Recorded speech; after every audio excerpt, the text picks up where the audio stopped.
um único mosquitinho pode, assim, realmente acabar com a nossa vida. A gente está recebendo aqui a doutora Bianca Miranda, infectologista do Hospital Samaritano, e a gente vai falar desse assunto para acalmar a população, porque informação nunca é demais. Seja bem-vinda, doutora Bianca, tudo bem? Bom dia, Marise, tudo bem? Como é que vai? Tudo ótimo, tudo bem, tudo bem. Acompanhando essas notícias, vendo o desespero da população, principalmente se tratando da febre amarela, que a gente também, óbvio, vai falar dela. Mas vamos falar desse mosquito que transmite tantas doenças. Hoje, aqui no Brasil, a gente tem uma série de doenças que as pessoas nem ao menos têm tanta consciência assim, não é? É verdade. Na verdade, também não é só um mosquito. São vários tipos de mosquitos, várias espécies de mosquitos. Tá. A gente tem Culex, Anófeles, Aedes, Hemagogo, Sabetes. Tem uma infinidade de mosquitos que, na verdade, nem se parecem com a mosca. A gente fala mosquito, mas, na verdade, eles são mais parecidos com pernilongo do que com a mosca que a gente conhece. Então, são tipos de pernilongos. Então, assim, para entender, porque a gente viu muito a Aedes, você falou, né? A Aedes ficou batendo em cima por conta da dengue, chikungunya, zika, enfim. E aí todo mundo acha que é aquele pequenininho, pretinho, com as pontinhas brancas. São todos parecidos. Não sugiro que tentem identificar qual é o mosquito, qual é o pernilongo. O que a gente precisa é evitar pernilongos de modo geral. A gente sabe que esses pernilongos que transmitem as doenças, eles têm uns hábitos um pouco diferentes dos mosquitos ou pernilongos que picam a gente normalmente durante o dia, aquele que dá aquela picada com coceira, Sim. sabe? Esse não transmite essas doenças. Os outros mosquitos que transmitem dengue, chikungunya, zika, malária, febre amarela, até outras doenças, filariose, são mosquitos que a gente não sente a picada, eles têm hábito mais diurno do que noturno, então a gente não percebe que eles estão picando. E, na realidade, tem uma série de vírus e de parasitas protozoários que podem ser transmitidos, e cada um transmite um micro-organismo diferente que causa uma doença diferente. Nossa, então assim, não dá pra gente especificar, porque Não. antigamente, quando teve aquele boom da dengue novamente aqui no Brasil, as pessoas falavam, se atentem, não só com a questão de deixar o ambiente mais limpo, tomar cuidado com a água parada, enfim, mas com o aspecto, né, do bichinho em si, que ele é pretinho com os pontinhos brancos. Sim. Então esquece essa teoria, porque ele varia e tem outros vírus também que ele pode estar contaminado. O Aedes, que transmite no meio urbano, a maior parte dessas doenças, realmente é o mais frequente. É o que está melhor adaptado ao meio urbano e é o que a gente vê, pretinho, com listinhas brancas, mas todos eles têm hábitos parecidos e se proliferam da mesma forma. Sim. Com água parada, com acúmulo de lixo, acúmulo de materiais que ficam abertos e podem ser fonte, criadouros. Então, de qualquer forma, para qualquer um deles, a forma de prevenção é a mesma. Evitar os criadouros do mosquito. Evitar qualquer tipo de ambiente ou material que possa guardar água parada. Agora Esse você é o fica principal. imaginando em tempos de chuva, que não para de chover. A recomendação é dobrada. Eu vou ficar quase uma neurótica aqui olhando, ver se tem algum acúmulo, né, de água ali. Vai ter que ser assim, limpar viu, os gente? vasos, limpar as caixas d'água, Claro, essas coisas que a gente está cansado de saber. A gente tem uns ciclos aqui de transmissão. Você poderia explicar um pouquinho Isso é sobre a febre pra gente? amarela especificamente. Não, isso tá? é Esse é o ótimo. ciclo. A febre amarela, que é a doença do momento, todo mundo tem ouvido falar muito sobre a febre amarela, que na verdade também é transmitida por mosquitos. Ela tem 2 ciclos. A doença é a mesma, mas ela tem um ciclo que a gente chama de silvestre, que é o que a gente está vendo hoje acontecendo nas zonas de mata, nas zonas que ficam próximas às matas, zonas rurais, e o ciclo urbano, que acontece dentro das cidades. Aí entra o Aedes aegypti, como também vetor não só da dengue, zika e chikungunya, mas também da febre amarela. No Brasil, desde a década de 40, não se tem registros da febre amarela transmitida pelo ciclo urbano. A doença é a mesma, o vírus é o mesmo. Os sintomas são os mesmos. Nossa, mas faz tempo que a gente não tem uma epidemia. Faz tempo. O que a gente tem é o ciclo silvestre, que é o que hoje em dia os casos estão aparecendo e a gente tem visto. Entendi. A gente tem perguntinhas do público. Pode abrir pra gente dar uma olhadinha? O pessoal tá ao vivo lá embaixo. Vamos ver as dúvidas, porque eu sei que muitas pessoas têm dúvidas aqui. Deixa eu ver. Qual que é o nome dele? Oi, meu nome é Daiane. Eu queria saber se a dose da vacina ela é permanente para a vida toda ou se tem que tomar uma segunda dose. Maravilha, obrigada pela pergunta. Depois vocês me falam o nome dela, obrigada, viu? Era uma outra pessoa que estava com o nenê, né? Aí trocaram, veio, eu acho que deve ser a esposa dele. Então, qual que é a resposta dessa pergunta dela? Porque muita gente tem essa dúvida. É permanente, porque tem um novo regulamento que parece que entrou, que a vacina da febre amarela se tornou permanente, né? Isso. Na realidade, a dose da vacina, que faz parte do calendário habitual, do calendário do Ministério da Saúde de imunização, ela vale para a vida toda. O Brasil tinha o hábito, há uns anos atrás, até pouco tempo atrás, na realidade, de fazer uma segunda dose.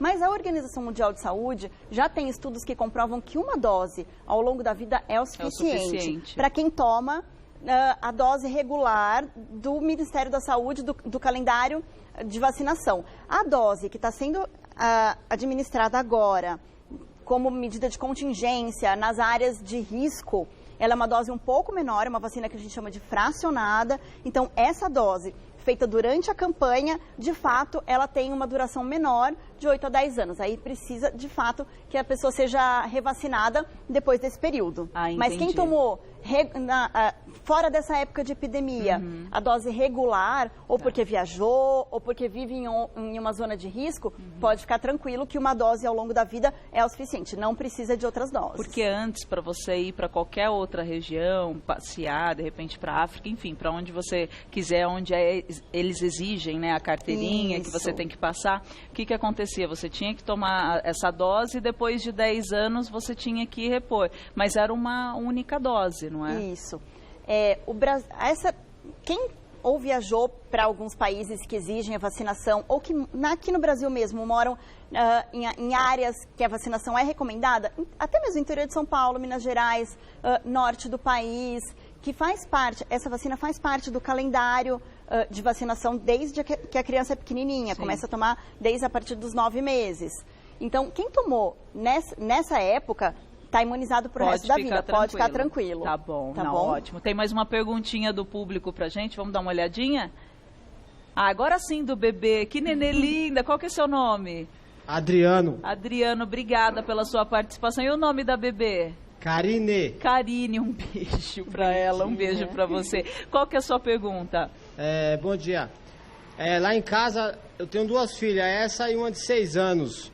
Lá em casa ninguém tomou a vacina. Eu gostaria de saber por que está dando reação ao contrário às crianças, que eu vejo muitas crianças morrendo com reação à vacina. Obrigada pela sua pergunta, a gente vai responder aqui. Me explica, o que está acontecendo? É uma reação? Marise, Adriano, na verdade, as crianças a partir de 6 meses já podem tomar a vacina, mas desde que elas estejam expostas em áreas e que tem transmissão da doença.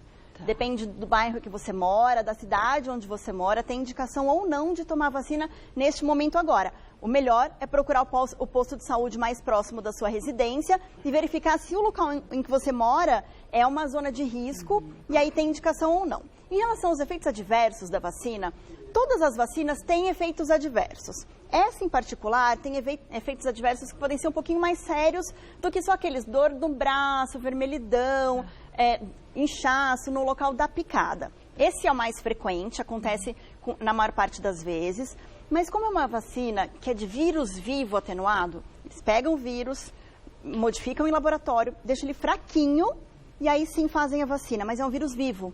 Então, algumas pessoas que têm algumas situações de deficiência na imunidade ou que têm algumas doenças crônicas, crianças muito pequenas, idosos, podem ser mais suscetíveis a esse tipo de reação, porque é um vírus vivo. E essas reações podem ser semelhantes à doença em si, semelhantes à própria febre amarela, como se fosse uma mini febre amarela. Mas e aí, o que a gente tem que fazer nessa situação? Se você tomou a vacina no período de 30 dias depois de ter tomado a vacina e tem febre, dor no corpo, dor de cabeça, o melhor é procurar um serviço médico. Pessoas que não são plenamente saudáveis ou que nos extremos de idade, que a gente chama crianças muito pequenas ou idosos, sempre procurar auxílio médico. Pergunta para o teu médico, pergunta no posto de saúde se você tem alguma contraindicação à vacina. Alguns remédios, corticoides, quimioterápicos, pessoas que têm câncer, pessoas que estão fazendo tratamento para câncer, radioterapia, ou que têm algumas doenças reumatológicas, tipo lúpus, artrite reumatoide, que tomam alguns tipos de remédios específicos, podem ser mais suscetíveis a essas reações adversas. Eu até ia perguntar isso, se a pessoa está com a imunidade comprometida, ela é mais suscetível a contrair a doença? Ela é mais suscetível a ter uma forma mais grave da doença. Tá, entendi. Ela contrai como qualquer outra pessoa, mas ela pode ter uma doença mais grave. Maravilha. Por conta dessa deficiência no estado imunológico. Infelizmente, né? Infelizmente. Vamos dar uma olhadinha, tem mais uma pergunta pra gente. Oi. Oi, tudo bem? Qual que é seu nome? Meu nome é Henrique. Obrigada, Henrique. Qual que é a sua pergunta? Então, eu gostaria de saber se o uso de corticoide tem alguma reação em relação à vacina ou tratamento, se interfere em alguma coisa. A gente até estava falando sobre isso. Obrigada pela sua participação mais uma vez. Obrigado.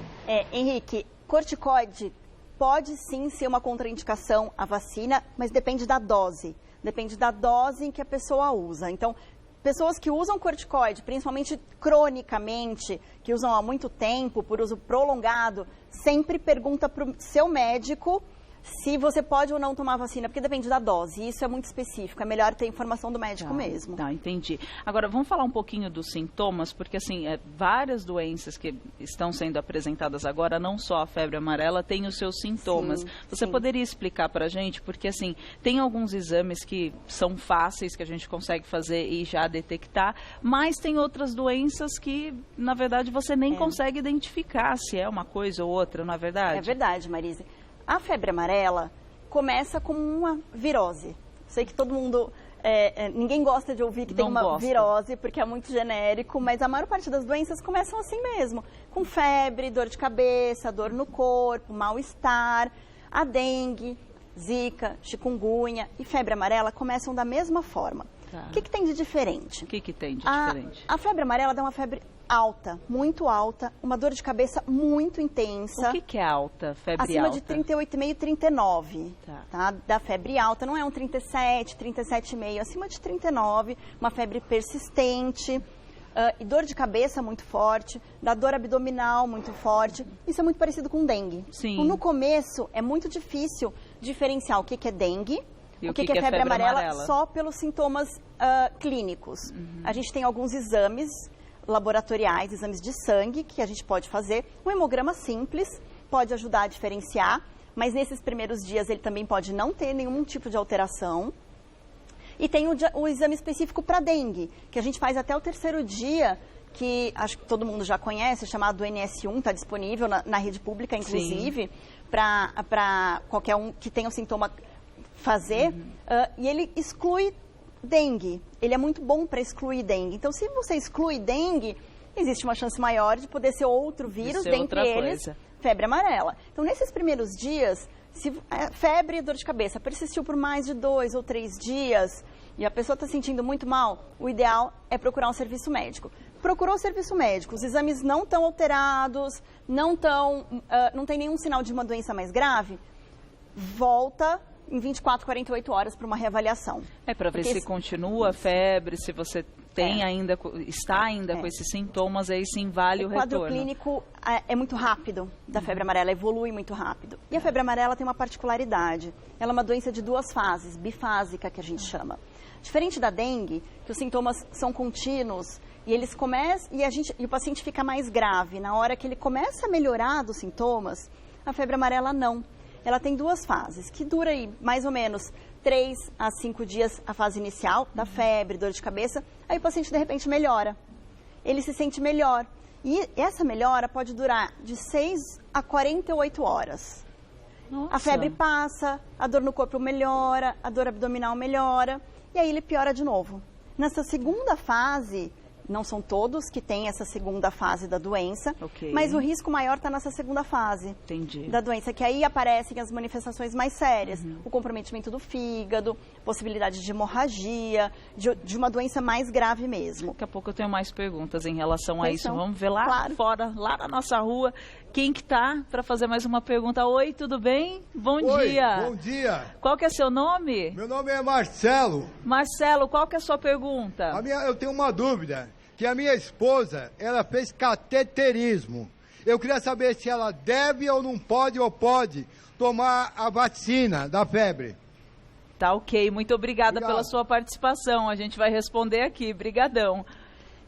Marcelo, só pelo cateterismo ela não tem nenhuma contraindicação, mas tem que ver por que ela fez esse cateterismo, se tem outras doenças associadas, se ela toma algum remédio para algum tipo de doença diferente do que essa doença do coração especificamente, e a idade.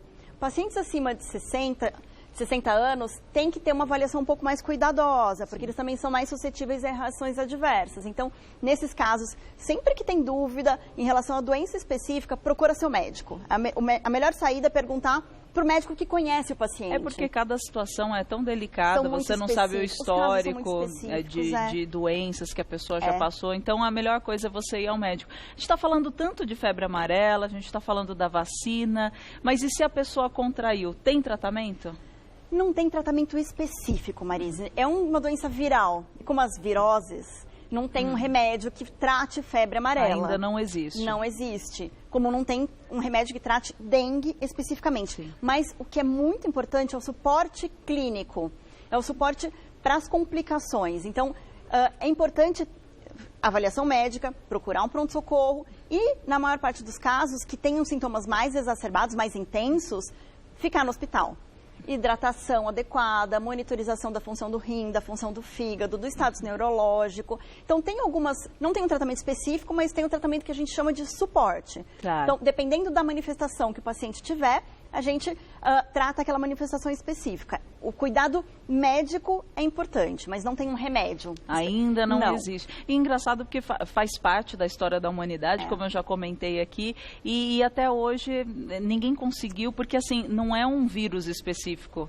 Parece que ele se transforma, ele se adapta, não é isso? As doenças virais, como um todo, são mais difíceis de tratar, porque os vírus, eles são realmente eles têm mais mecanismos de defesa e a forma deles atuarem no organismo é um pouco diferente do que as bactérias, por exemplo, que a gente trata com antibiótico. Tá. Então, os vírus, de fato, as doenças virais têm mais... Existem antivirais no mercado, né, que tratam alguns vírus específicos, mas tem alguns que realmente são muito complicados de ter uma droga, um remédio específico para eles. Então, nesses casos, a febre amarela, a dengue, realmente ainda não tem. Tem estudos. Tem medicamentos em estudos, tem sim, mas nada comprovado e nada disponível ainda para a gente utilizar. O ser humano é inteligente, a gente vai chegar no resultado final. Então, assim, eu acredito que para a gente combater, já que não tenha um remédio específico, já que sejam doenças tão gravíssimas que podem levar a gente ao falecimento, à morte, enfim, deixar tanta gente triste, tão assustado assim, a melhor coisa é pensar em erradicar de uma vez por todas, com uma limpeza, em prestar atenção no ambiente e muito mais, né? Fazendo campanhas. Você não acredita nisso? Com certeza. A manutenção do ambiente limpo, evitar os criadouros do mosquito é essencial. Realmente, aquelas coisas que a gente está cansado de ouvir. Não deixar água nos vasos de planta, colocar terra nos pratinhos das plantas, limpeza das caixas d'água, não deixar acúmulo de água que possa ser criador do mosquito, mas também se vacinar. As pessoas têm tido um pouco de medo da vacina, a vacina é segura. Se a gente tomar cuidado e prestar atenção nas contraindicações da vacina, naquele público que realmente não pode tomar vacina, todas as outras pessoas devem tomar a vacina. E isso não quer dizer que a gente também tenha que sair correndo desesperado em qualquer lugar, em qualquer bairro, em qualquer cidade para tomar vacina. É importante que as pessoas se vacinem nas regiões em que tem circulação do vírus, que são próximas às zonas da mata, porque senão também acaba criando um alarde, uma situação de pânico que também é desnecessária. Ou você toma a dose da pessoa que está realmente precisando de uma região determinada que está acontecendo a epidemia. Sim, sim. Quero agradecer muito os esclarecimentos. Vocês viram, é só você pesquisar direitinho para não ficar tão desesperado como a população inteira está. Né? A gente viu o pessoal gritando na frente de postos de saúde. Não precisa chegar nesse nível, né, gente? Vamos prestar atenção. Então, doutora Bianca Miranda, muito obrigada mais uma vez pela sua participação. Infectologista do Hospital Samaritano, me dá um beijo. Prazer. Prazerzão. Obrigada, viu? Obrigada. Tchau.